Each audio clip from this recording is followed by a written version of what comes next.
O Pablo, de Buritama, cadê o Pablo? Opa. O Pablo está perguntando para você, Renato, o que você acha do anarcocapitalismo e do ANCAP? Eu já vou emendar, porque normalmente quando a pessoa faz essa pergunta, eles estão querendo que você condene, provavelmente. Mas eu pergunto, o que você acha da direita brasileira junto? Já que é para rasgar o verbo, já rasga logo tudo de uma vez. Depende da definição do que é direita e esquerda, não é isso? Agora eu vou ter que dar uma de Hindenburg e Melão. Ele que toda pergunta que fizer, ele não temos que ver a definição dos conceitos, não é isso ou não? Vou ter que dar uma de Hindenburg e Melão. Que direita? Qual a direita que tem nesse país? Qual a direita? Quem é a direita nesse país? Quem é que está fazendo oposição real? Hein? E se o cara fizer, vai acontecer o que com ele? Hein? Se vocês pudessem voltar no tempo, vocês estariam lá fazendo protesto no 8 de setembro, no 8 de janeiro? Vocês iam querer estar no STF nesse dia? Vocês iam querer? A maioria... o professor Olavo demorou muitos anos para entender, porque ele estava nos Estados Unidos, cercado de pessoas que bajulavam também Bolsonaro, mas no final da vida, ele falou que ele acreditava que em 10 anos o Bolsonaro seria o ser humano mais desprezado do Brasil. Eu acredito nisso também. É muito difícil, são as fases do luto. As pessoas estão em negação. Sim. As pessoas estão em negação. Elas querem alguém que resolva o problema delas. Não tem. A salvação é individual. Ninguém pode salvar você além de você mesmo, bicho. É isso. O que é direita? Vamos, beleza. A gente vai ver o quê? Conservador. Mas são valores conservadores. Anticomunista.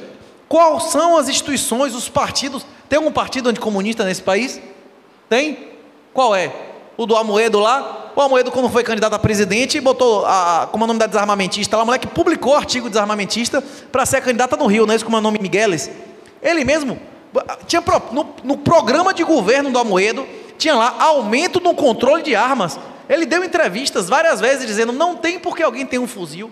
Alguém que disse que não tem porque alguém tem um fuzil, não tem condição intelectual de ser vereador de interior. Pô, eu não posso nem xingar, não é isso? Okay? É isso, vem cá. Quem diz? Não, ninguém tem um motivo para ter um fuzil.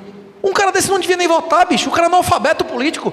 Analfabeto. Nunca ouviu falar em nenhum dos pais fundadores. Mas um cara desse quer ser presidente da república, bicho? Hein? Só para colocar. O cara desse não era para ser vereador de interior, porra. O quê? Os pais fundadores, a Constituição americana é o quê? Você pode falar o que você quiser e você tem o direito de se armar o quanto quiser, não é isso, Renato? No casamento, qual a obrigação, qual o dever da mulher e do homem no casamento? Hein? Qual a função do macho? Qual a função? O homem tem a obrigação de ser provedor e protetor, não é isso? É isso aí. E o papel da mulher é qual? Honrar primeiro, não é isso? E depois obedecer. Se o cara ordenar ela a fazer homenagem, a se prostituir, é desobedecer, porque é honrar antes de obedecer, não é isso ou não? Sim. Não é isso que tem lá? Pronto. Beleza. Você tem como proteger a sua família sem armas? De jeito nenhum. É um mandato divino. Os caras querem violar os mandatos divinos. Animalismo, educação pública, tirar o controle dos pais da educação do filho, bicho. É satânico. As políticas gaysistas, negristas, isso é satânico. É tudo que tem o oposto do que tem lá no Gênesis, não é isso? Exato. Então responde. Você é a favor ou contra? O que você acha do anarcocapitalismo, do ANCAP? Eu considero que até alguns anos atrás, até antes de existir a internet, as sociedades não eram possíveis que o mundo entrasse em um processo de destruição dos estados nacionais, porque os estados nacionais conseguiam concentrar muito mais poder e armas do que as pessoas descentralizadas, mesmo que a maioria das pessoas quisesse um mundo narcocapitalista. Isso não é verdade hoje. Se você for observar a história da humanidade, a estruturação política dominante derivava de que tipo de arma é mais barato fazer. Eu vou contar isso, a história da humanidade, vou contar 6 mil anos da história da humanidade em 60 segundos. Por que nos grandes impérios do passado, no Império Assírio, na Babilônia, no Egito Antigo, existiam elites riquíssimas e uma massa de mais de 95% de escravos? Porque as charretes com arqueiros, um cara com um charrete de arqueiro podia matar 100, 200 caras, ele ia atirar de longe e correr. Valia a pena concentrar poder, porque com muito dinheiro você conseguia fazer uma arma, um tipo de guerreiro que podia dominar centenas de pessoas. O que inverteu isso? Por que existiu a República Romana? A República Romana e as repúblicas gregas, elas eram exércitos majoritariamente de cavalaria ou infantaria? De infantaria.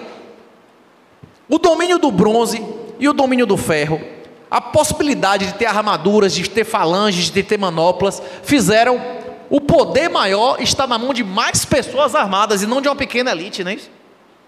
Na Idade Média, o poder voltou a se concentrar porque um cavaleiro medieval armado derrotaria inúmeras pessoas andando. O fato de existirem armaduras, o domínio do laminado, o full plate armor, a armadura completa, fez novamente o tamanho dos cavalos, inclusive começou a aumentar pela seleção de cavalo. Inclusive o cavalo podia sair atropelando todo mundo, o cavalo de guerra. Isso mudou completamente a estrutura política.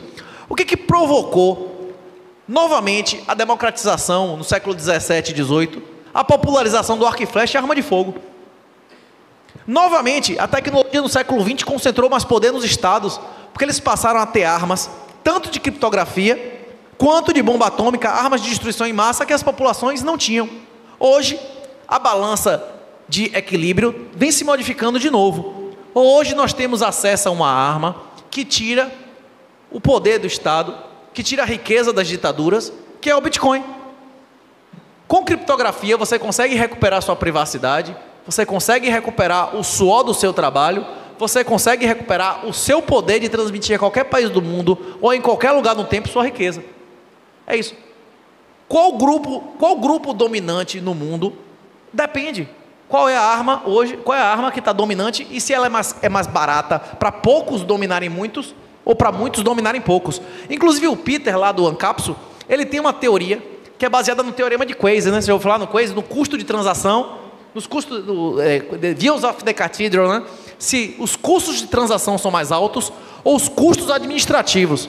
Quem quiser se aprofundar, se hoje é ou não possível o anarcocapitalismo, eu recomendo a tese de mestrado de um cara chamado Stefan Molyneux. Ele recebeu mais de 500 Bitcoin de doação por ter pregado o Bitcoin. Inclusive Stefan foi cancelado de todas as Big Techs. Se tiver a cara ou o nome do cara, o vídeo é demonetizado. E esse cara foi fundamental na eleição de Trump. Ele realmente mudou a história da humanidade. Inclusive tem papo de Stefan com o Olavo, bicho. Ele fez três podcasts com o Olavo e não convenceu o cara do Bitcoin, né? Caralho. O nome da tese é Practical Anarchy. A anarquia na prática.